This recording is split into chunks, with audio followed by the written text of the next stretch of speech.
Minsan, ang pinakamalalim na thoughts at emotions ay hindi masyadong nakikita sa labas. Ang mga introvert ay may sariling mundo at minsan ay mahirap para sa iba na maintindihan ito. Pero ano nga ba ang tunay na kalikasan ng isang introvert? Paano natin sila mas maiintindihan?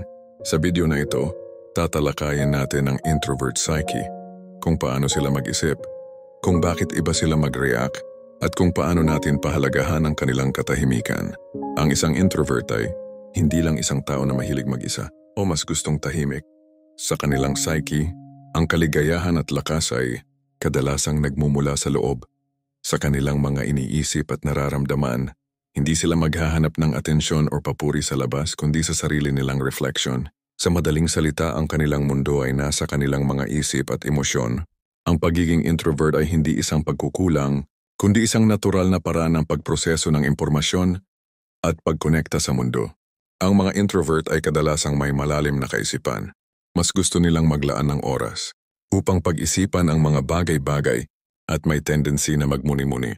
May mga introvert na tahimik, pero hindi ibig sabihin na sila'y tamad o hindi interesado. Sa katunayan, ang mga introvert ay mas marami ng naiisip at nararamdaman kumpara sa ibang tao, kaya't madalas nilang iniiwasan ang mga distractions upang mag-focus sa kanilang inner world. Ang introvert ay mas nakakaramdam ng exhaustion kapag sobra silang nakikisalamuha sa maraming tao. Hindi sila tulad ng extroverts na nao-energy sa social interactions. Sa halip, ang introvert ay kailangang mag-recharge sa pamamagitan ng pagiging mag-isa.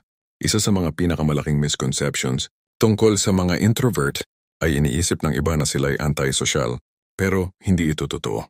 Ang mga introvert ay may deep desire na magkaroon ng meaningful relationships, pero gusto nila itong gawin sa isang mas malalim na level, hindi lang basta small talk.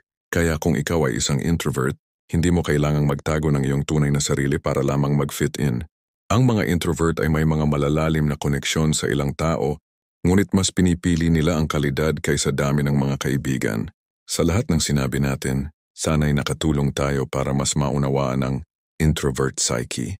Ang introvert ay hindi isang closed book, kundi isang open-minded soul na nangangailangan lamang ng espasyo upang maging komportable at magtagumpay sa kanilang sariling paraan.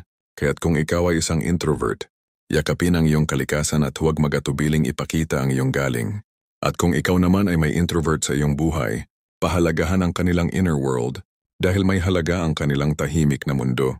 Maraming salamat sa panonood. Huwag kalimutan mag-subscribe para sa iba pang videos tungkol sa introvert psyche. Hanggang sa susunod.